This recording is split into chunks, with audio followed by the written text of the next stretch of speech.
안녕하세요. 공연과 영상 강의를 맡은 프로듀서 정혜리입니다. 영상을 사용하는 공연과 공연을 영상화한 컨텐츠 많이들 만나보셨을 텐데요. 이 공연과 영상 강의에서는 총 4번에 거쳐서 공연과 영상의 특징과 관계를 사례와 함께 살펴보고요. 또 어떻게 하면 더 잘 융합할 수 있을지에 대한 이야기를 나눠보고자 합니다.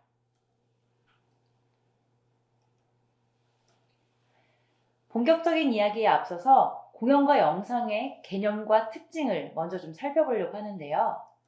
먼저 공연은 무대 위에서 배우의 신체적 표현을 중심으로 이루어지는 모든 음악적, 시각적 표현 예술입니다. 연극이나 무용, 콘서트, 오페라, 뮤지컬, 퍼포먼스 등을 대표적으로 꼽을 수 있겠죠. 영상은 영어와 불어 단어인 이미지에서 유래한 겁니다. 어떤 기술수단, 다시 말해서 어떤 매체를 통해서 2차원이나 3차원의 화면에 표시되거나 재생되는 시각 정보입니다. 사진과 영화, 비디오, 텔레비전이 대표적이죠. 원래 영상은 음성이나 음향이 배제된 순수한 시각적 요소만 의미했었는데요. 요즘은 음성까지 포함된 포괄적인 의미로 사용하기도 합니다. 조금 더 자세하게 공연과 영상을 비교한 표를 준비해봤습니다. 이 특징적인 차이만 조금 살펴보면요. 공연은 관객과 배우가 동일한 시공간에서 직접 만나기 때문에 현장에서 상호작용하면서 실시간으로 작품의 실체를 만들어가는 시간예술이죠.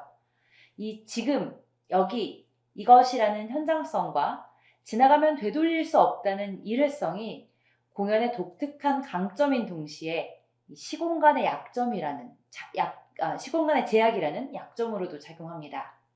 반면에 영상은 촬영된 순간의 시공간을 고스란히 재현해서 전달해주죠. 그러니까 일방적인 전달이기 때문에 상호작용은 불가하고요. 또 편집을 통해서 시공간을 해체해버리거나 또 무한하게 재생하고 복사할 수도 있습니다. 공연과는 아주 다른 특징을 갖고 있죠. 또 다른 점은 공연의 관객은 정해진 한 자리에 앉아서 자기가 보고 싶은 곳을 자유롭게 볼 수가 있죠. 반면에 영상은 카메라의 위치에 따라서 상하, 좌우, 다양한 각도에서 대상을 볼 수가 있습니다. 그렇지만 그중 어떤 앵글을 볼지는 영상 관객이 자유롭게 선택할 수는 없습니다. 관객은 연출자가 선택해둔 장면만을 볼 수가 있죠. 그런데 디지털 미디어 기술과 이 전송 기술이 발달하면서 요즘의 영상의 특질은 조금 변했습니다. 초기의 영상이 과거 시공간을 재현하는 것만 가능했다면 요즘 영상은 실시간으로 송출을 할 수 있게 됐죠. 그래서 과거뿐만 아니라 현재까지 아우를 수 있는 자유로운 표현이 가능해졌습니다.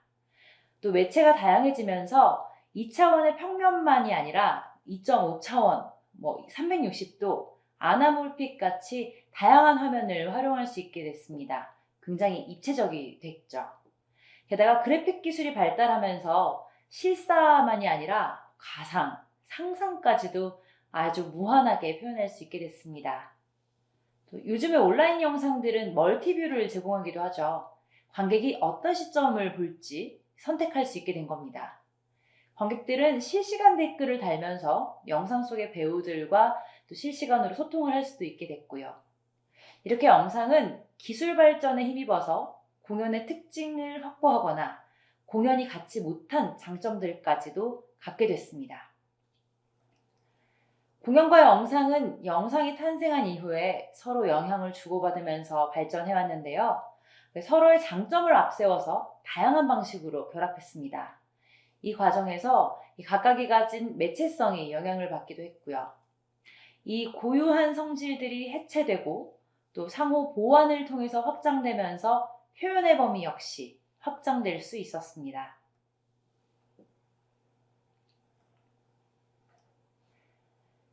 자, 본격적으로 공연에 담긴 영상, 공연 무대에서 사용된 영상에 대해서 이야기해 보겠습니다. 공연은 늘 예술적인 완성도를 높이기 위해서 또 경제적인 운영을 위해서 당대의 주도적인 기술들을 적극적으로 도입해 왔습니다. 공연에서 영상 매체나 기술이 도입된 것은 가까이는 1960년대의 탈장르적 예술운동인 플럭서스에서 유래를 찾기도 하고요.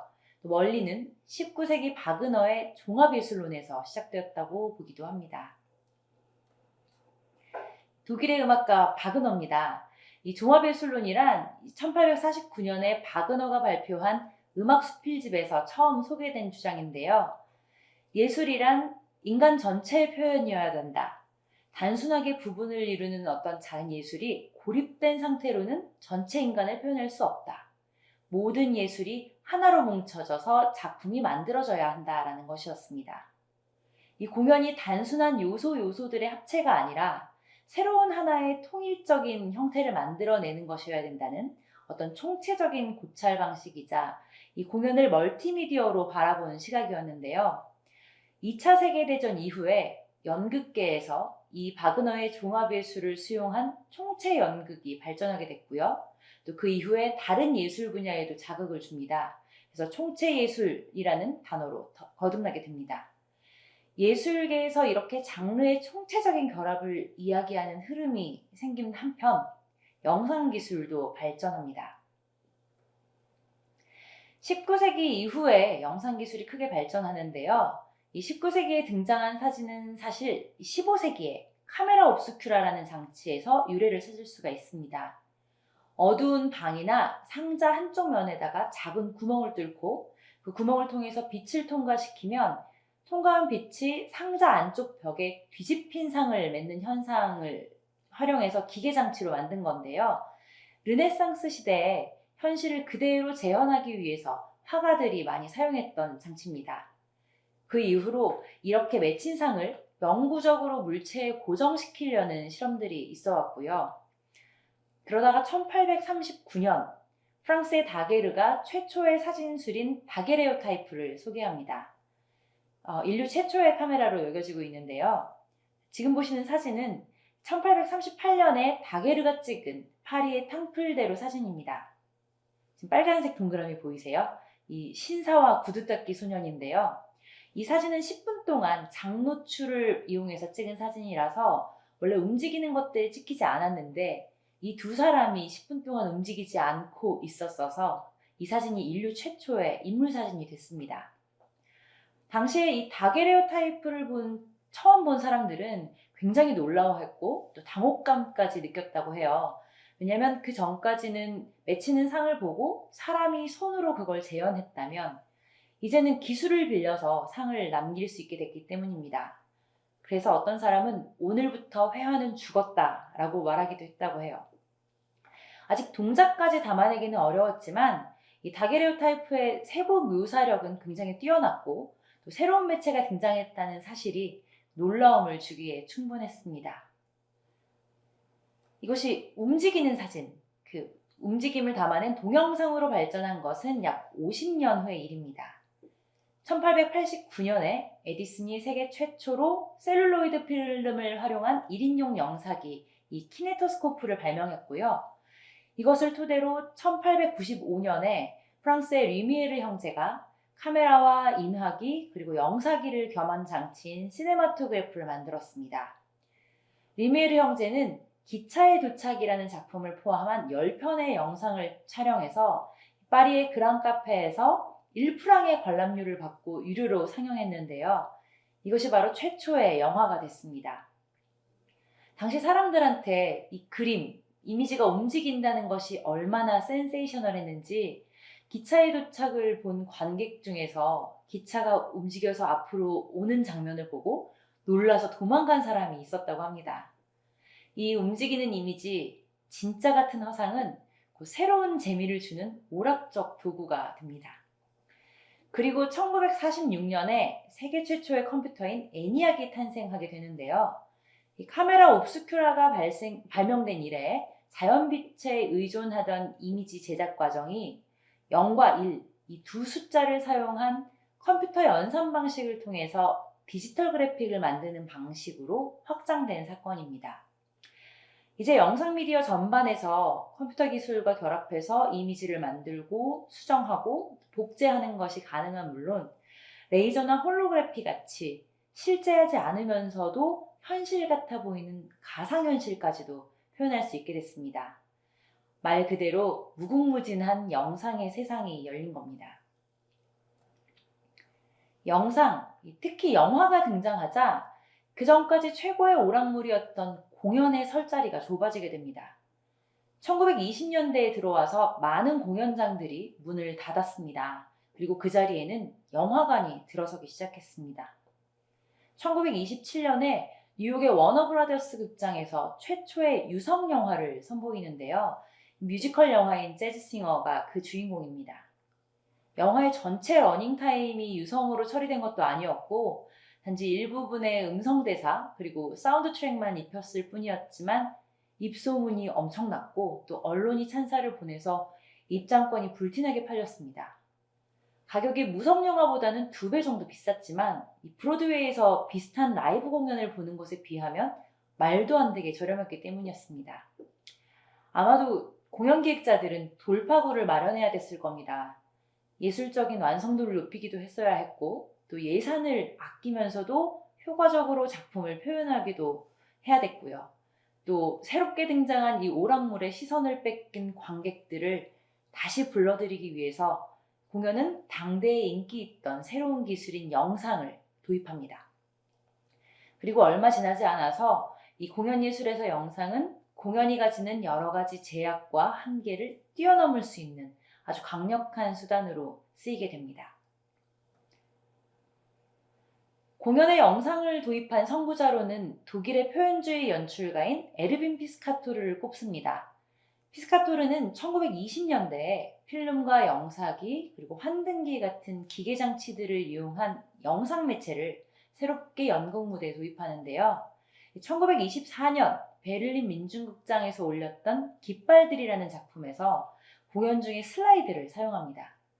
공연이 시작되면 천장 부근에 극의 제목과 이 역사적인 개괄을 짤막하게 요약해서 보여주고요. 또 서막에 대변인이 나타나서 등장인물을 소개하는데 그때 한쪽 구석에 그 등장인물들의 사진이 슬라이드로 비쳤습니다. 공연이 진행되는 동안에도 표어나 인용문, 또 구호 같은 메시지가 같은 방식으로 관객들에게는 보여졌습니다. 에르빈 피스카토르는 1927년에 영상 동시 상영이 가능한 반원형 형태의 극장을 개관하는데요. 그곳에서 독일 연극사의 역사적인 사건으로 기록되는 작품 야, 우린 살았네를 선보입니다. 지금 보시는 사진이 그 작품의 무대인데요. 이 작품은 다매체적인 실험을 통해서 연극이 제공하는 시공간적 체험의 경계를 넘어서는 4차원의 연극을 시도한 작품으로 평가받았습니다. 무대 벽면을 영사막으로 쓸 수 있게 만들었고요. 거기에다가 시간의 흐름을 보여주는 7분짜리 영화를 보여주기도 했고 또 뉴욕의 증권시장, 행진하는 미군의 탱크 부대, 굶주린 민중들이 관공서 건물 앞으로 몰려드는 장면 같은 당시 사회적이고 역사적인 배경을 담은 영상들을 작품 중간중간에 상영하기도 했습니다. 또 무대에는 이 사진 왼쪽에 보이시는 것처럼 층계 무대를 설치했습니다. 사회적인 단면도를 상징하는 연기 공간으로 사용됐는데요. 이 혼란스러운 시대상을 표현하기 위해서 영상과 무대를 적극적으로 활용하고 효과적으로 융합한 작품이었습니다. 우리나라에서는 일본의 영향을 받은 연쇄극이라는 것이 등장합니다. 이 연쇄라는 건 연극과 영화가 사슬고리처럼 이어져 있다라는 뜻인데요. 연극 무대 뒤쪽에다가 스크린을 설치해두고 무대에서는 표현하기 어려운 야외 장면이나 활극 장면을 사전에 영화로 찍어서 연극이 진행되는 중간중간에 스크린에 투사해주는 방식이었습니다. 영상과 연극이 결합된 공연물이었던 거죠. 연쇄활동 사진극이라고도 불렀는데요. 조선인이 찍은 영상이 조선인의 극장에서 최초로 상영된 연쇄극은 의리적구토라는 작품입니다. 극단 신극좌의 김도산이 연출하고 단성사에서 공연했고요. 이 한국 최초의 프로듀서인 박승필이 당시에 신파극의 흥행 부진을 타개하기 위해서 무려 5,000원을 들여서 만들었습니다. 당시 어지간히 잘 사는 부잣집의 재산이 한 1,000원 정도였다고 해요. 그러니 이거는 엄청난 블록버스터급의 대작이었던 셈이죠. 경성 안팎에 있는 명승지들을 실제로 영상으로 찍고 무대에서 상영해서 연극의 장면들을 풍부하게 했고요. 또 심파극에서 표현하기 어려웠던 스펙터클한 극적 효과를 표현했습니다. 덕분에 당시 연극이 가지고 있던 시공간적 제약의 한계를 극복할 수 있었고, 또 내용도 구체적이고 명확하게 전달할 수 있었죠. 흥행은 대성공이었습니다. 그렇지만 영상이 단순한 배경이나 장소를 소개하는 보조 수준이었다는 점, 그리고 공연이 자연스럽게 진행되는 것을 해치고 그게 몰입을 방해했다는 점이 지적을 받았고요. 연극의 질을 떨어뜨린다, 예술을 모독하는 행위다, 연극도 영화도 아닌 통조림 연극이다, 연극의 타락이다 라는 혹평을 받으면서 연극계에서는 사라졌습니다. 이후에 키노드라마라는 개념으로 남아서 최근에 미디어 아트를 통해서 재해석되고 있습니다. 이런 시기를 거쳐서 공연은 영상을 도입해서 공연을 더 풍성하게 만드는 수준에서 더 나아가 미디어 퍼포먼스라는 장르로 발전하기도 했습니다. 미디어 퍼포먼스는 말 그대로 매체와 공연을 결합한 복합 장르를 뜻하는데요. 현대 공연 예술에서는 영상이 차지하는 비율이 매우 높아졌고, 과거에 언어나 텍스트를 중심으로 전달되던 정보가 이제는 이미지와 영상 등의 시각적인 정보로 전달되고 있습니다. 체코의 시노그라퍼인 조셉 스보보다라는 사람이 이 공연 영상 예술의 수준을 한층 끌어올린 멀티미디어 공연의 선구자로 평가받습니다. 그리고 현재까지도 많은 영향을 끼치고 있는데요. 그는 스스로 단순한 무대 장식가 수준이 되는 것을 경계하는 동시에 관객들이 더는 단순한 전개나 단일한 초점을 좋아하지 않고 오히려 복합적인 것들, 여러 가지를 한꺼번에 수용할 수 있는 수준이 됐다는 점에 주목해서 과감하게 멀티미디어 공연을 도입합니다. 아주 역동적이고 가변적인 무대 장치들을 만들기도 했고요. 거기에 컬러 프로젝션과 멀티 스크린을 실험적으로 사용하면서 다중구조적인 공연을 시도합니다.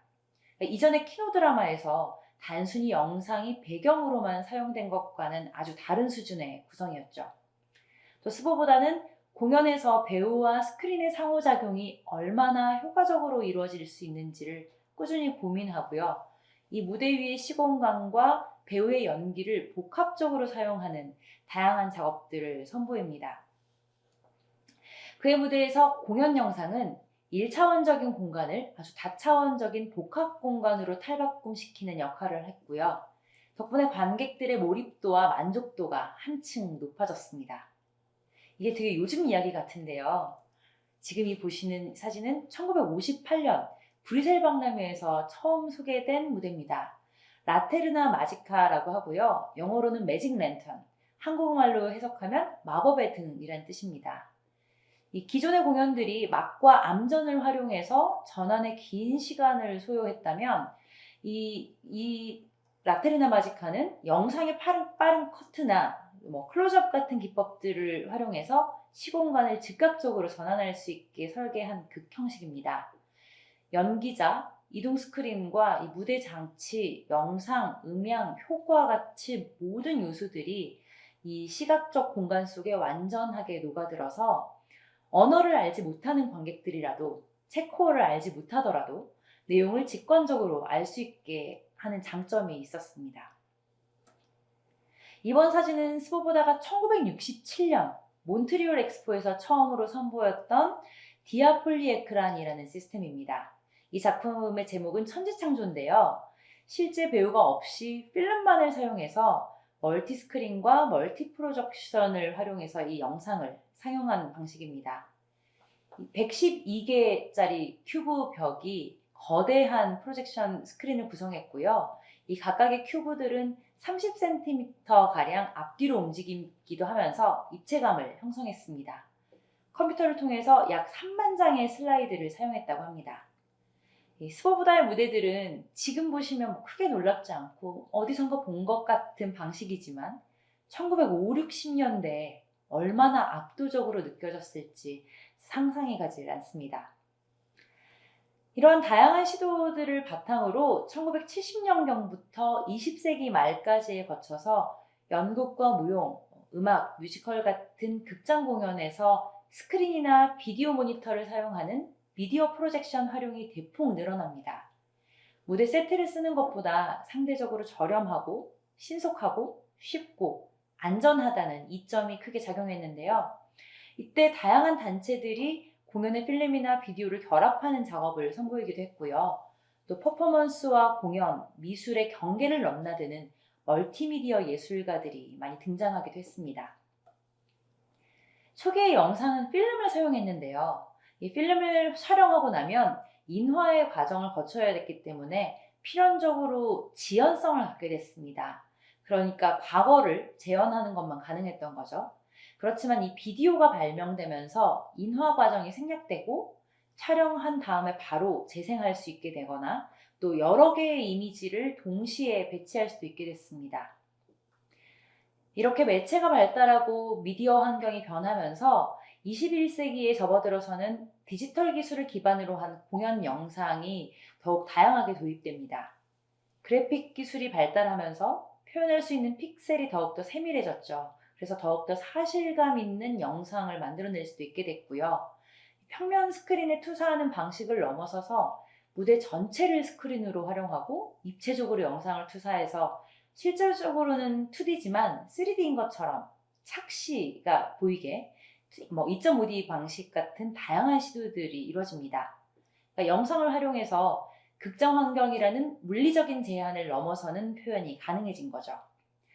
또 압축 기술과 전송 기술이 발달하면서 실시간으로 엄청난 양의 데이터를 주고받는 것이 가능해진 덕분에 이 고화질 영상이 즉시 실시간으로 상영될 수 있게 됩니다. 그러니까 이렇게 되면 영상은 공연만의 독점적인 특징이었던 즉각성과 시간성까지 얻게 됐고요. 시간과 장소를 초월한 동시성이 영상의 특징이 됐습니다. 이제 영화를 포함한 비디오 방식의 영상, 또 컴퓨터 그래픽 영상, 그리고 인간의 오감을 극대화해서 실제와 유사한 경험을 할 수 있게 해주는 다양한 실감 미디어를 활용한 공연까지 속속 등장합니다. 공연에 사용된 실감 미디어들을 좀 소개해 보려고 합니다. 첫 번째는 프로젝션 매핑과 오브젝트 매핑인데요. 프로젝션이라는 것은 빛을 비추다, 빛을 던지다 라는 뜻이 있고요. 매핑은 컴퓨터 그래픽 용어로 가상의 3차원 표면에 2차원적인 이미지를 덧입혀서 사실성을 부여하는 작업을 뜻합니다. 그래서 프로젝션 매핑이란 실제 존재하는 사물의 표면에 빔 프로젝터를 활용해서 이미지를 투사하는 것이고, 오브젝트 매핑은 입체적인 모양을 가진 사물에 영상을 투사하는 겁니다. 2014년도에 충무아트홀에서 초연했던 HJ 컬처의 뮤지컬 빈센트 반 고흐가 바로 그 프로젝션 매핑과 오브젝트 매핑을 특징으로 한 작품이었는데요.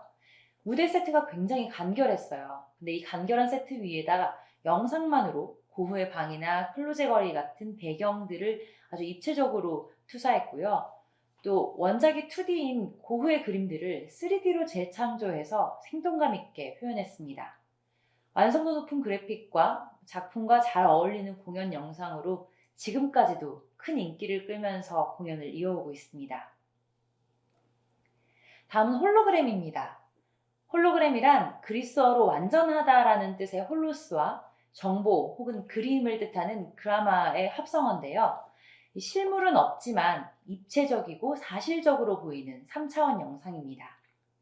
최초로 홀로그램을 도입한 공연은 1862년 존 헨리 페퍼의 연극인 페퍼의 유령이라는 작품인데요. 무대 아래에다가 공간을 만들어 두고 거기에서 배우가 연기하는 모습을 무대 위에 45도로 설치한 투명한 스크린에 반사시켜서 객석에서 보는 관객들은 그 무대 위에 허공에 상이 떠 있는 것처럼 볼 수 있었습니다.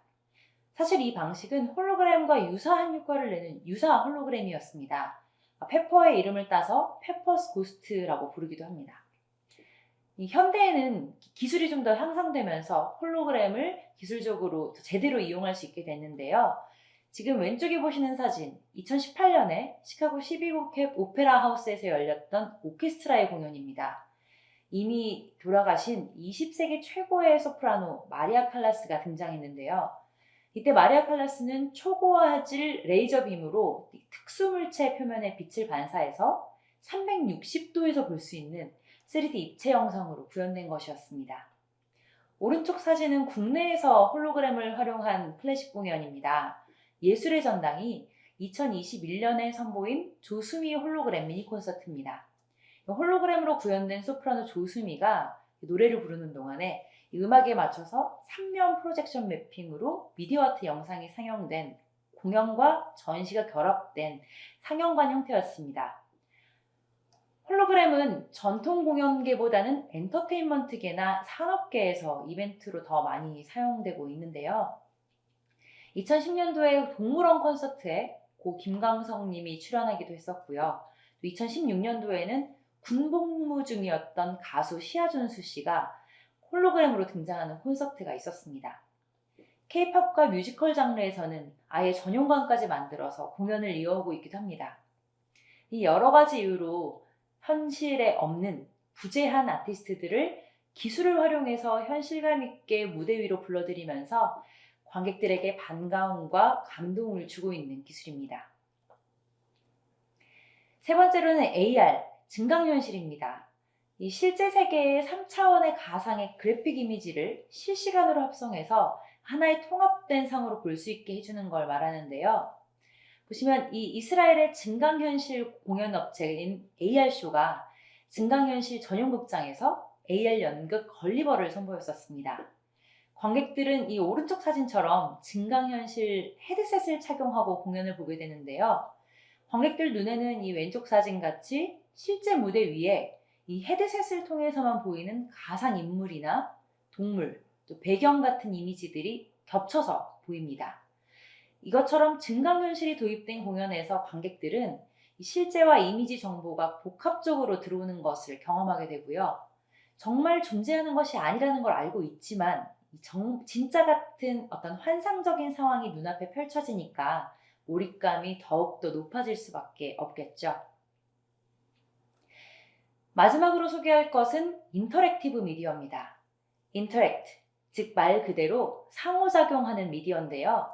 이 사용자 동작에 반응하는 디지털 매체입니다. 인터넷 가상환경 안에서 센서나 키네틱 카메라, 제스처 매핑 시스템 같이 신호를 감지해서 표현할 수 있게 도와주는 장비들을 활용한 새로운 기술들이 도입되면서 라이브 인터랙티브 영상 공연이 가능해졌습니다.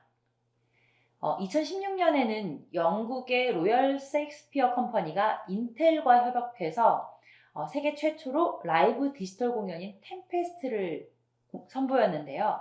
이 보시는 사진들이 그때 배우들과 무대 사진입니다. 요정 아리엘의 역할을 맡은 주연 배우가 얼굴과 몸에 저렇게 17개의 동작 센서를 달고 무대 뒤에서 막 움직이면 이 캡처된 동작이나 표정이 그래픽으로 만든 아바타에 실시간으로 합성되고 그 이미지가 무대 스크린에 투사되는 방식이었는데요. 무대 위에서는 실제 배우와 디지털 캐릭터로 재탄생한 요정 아리엘이 상호작용하는 모습들이 신비롭고 생동감 있게 표현됐습니다. 지금 보시는 사진들은 2020년에 서울예술대학교 컬처허브가 진행했던 교감형 텔레마틱 퍼포먼스 바이탈 사인즈의 장면입니다. 뉴욕과 한국을 실시간으로 연결해서 예술가와 관객 그리고 무대 간의 교감을 시도하는 프로젝트였는데요. 한국과 뉴욕에 있는 연주자들의 뇌파나 맥박 같은 생체 데이터를 실시간 리얼타임으로 미디어 아트로 표현했고요. 또 모션 캡처를 활용해서 무용수의 신체 움직임 데이터를 저장해서 미리 애니메이션으로 제작하고 그것을 공연에서도 시각적으로 구현하기도 했습니다. 이 미디어 아트는 미디어 파사드의 형태로 그리고 미국의 연주자들은 홀로그램으로 무대에 투사됐는데요. 지금 오른쪽 사진 보시면 가운데 드럼 연주자는 한국에 있는 분이셨고 양쪽에 있는 연주자들은 미국에서 실시간으로 공연을 하는 모습이 홀로그램으로 표현된 겁니다. 이 5G 환경 덕분에 시간적으로도 거의 딜레이가 없었어가지고 정말 시공을 초월해서 함께 무대에 오른 것 같은 광경이 펼쳐졌었습니다. 이렇게 미디어 기술과 결합한 공연은 이제 태생적인 한계를 최소화하거나 극복하면서 표현력과 모든 경계를 무한하게 확장하고 있습니다. 공연에 담긴 영상은 궁극적으로 이 무대라는 한정된 공간에서 이뤄지는 예술인 공연을 더 풍성하게 하기 위해서 사용됩니다. 이 공연 영상 예술이 공연 안에서 구체적으로 어떤 역할을 하는지 세 가지로 정리해 보려고 하는데요. 먼저 첫 번째로는 표현을 돕는 언어로서 작품의 의미나 서사를 확장해 주는 것입니다. 피스카토르가 사용했던 것처럼 영상은 이렇게 공연에 삽입되면서 언어 그 이상의 내용들을 시각적으로 해석해서 표현을 보강해 주기도 하고요. 또 배우의 행동과 반응에 유기적으로 결합해서 의미를 확장하기도 합니다. 이렇게 시각적으로 메시지나 서사를 강화해 주기 때문에 관객들은 내용을 더욱 직관적으로 또 감각적으로 쉽게 이해하고 공연에 더욱 몰입할 수 있게 되는 거죠. 두 번째로는 시공간이라는 배경 혹은 환경을 확장하는 겁니다. 영상은 2차원적의 공연 배경을 만들어내기도 하고요. 또 사전에 촬영한 영상들을 무대 장치나 음향 같은 다른 효과랑 결합해서 마치 공연자가 무대와 영상의 시공간을 넘나드는 듯한 3차원적 활용도 가능합니다. 신체 공간과 무대 공간을 시각적으로 확장할 수도 있고 실제 공간을 재현하거나 또 상상 공간을 보여주기도 하죠. 공연이 영상을 통해서 시공간의 한계를 넘어서는 배경을 표현하는 게 가능해지면서 거대한 세트를 사용할 때보다 더 자유롭고 자연스럽게 또 즉각적으로 변화하거나 확장하는 연출들이 가능해집니다. 마지막으로는 환상적인 장면을 구현할 수 있게 해준다는 겁니다. 이 그래픽 기술을 활용하면 실제 장면을 재현하는 것뿐만 아니라 상상력을 마음껏 표현할 수 있게 되죠. 우주 공간이라든지 형이상학적인 표현도 가능해졌고요. 또 3차원의 입체감을 넘어선 4차원의 새로운 시공간을 만들어내는 것도 가능해지죠. 또 조명이나 포구 같은 다른 무대 장치나 세트랑 결합해서 정말 효과적인 스펙터클을 보여줄 수 있게 됐습니다. 그동안 무대가 가진 시공간적인 제약, 또 표현력의 한계 때문에 구현할 수 없었던 다양한 무대나 환상적인 분위기, 또는 배우의 내면과 심리 표현, 동시에 일어나는 상황같이 인간의 눈으로 볼 수 없는 것들까지도 영상 효과를 활용해서는 직접 눈앞에 보여줄 수 있게 된 거죠. 이러한 표현력을 바탕으로 아예 공연 영상을 넘어서 그 자체로 새로운 세계를 표현하는 다른 차원의 컨텐츠가 되기도 합니다. 공연 영상은 공연의 보조장치로 잠깐 이미지가 쓰였던 수준을 지나서 이제 공연을 둘러싼 여러 가지 제약을 초월하는 강력한 수단으로서 인간의 상상력을 실현하게 해줍니다. 무대에서 관객이 경험하고 체험할 수 있는 환경이 되거나 배우와 커뮤니케이션 하거나 배우가 없이 그 자체로 관객과 소통하는 수준까지 그 위상이 아주 높아졌는데요. 공연 영상 덕분에 공연을 보는 관객들은 단순히 무대를 보는 어떤 관람자가 아니라 그야말로 오감을 적극적으로 활용해서 공연을 밀도 높게 체험하고 적극적으로 개입하고 또 교류하는 참여자가 되어가고 있습니다. 지금까지 공연 내부의 무대라는 공간을 중심으로 이 시공간과 의미를 확장하고 상상력을 구현하는 도구로 활용된 공연 영상 예술을 살펴봤는데요.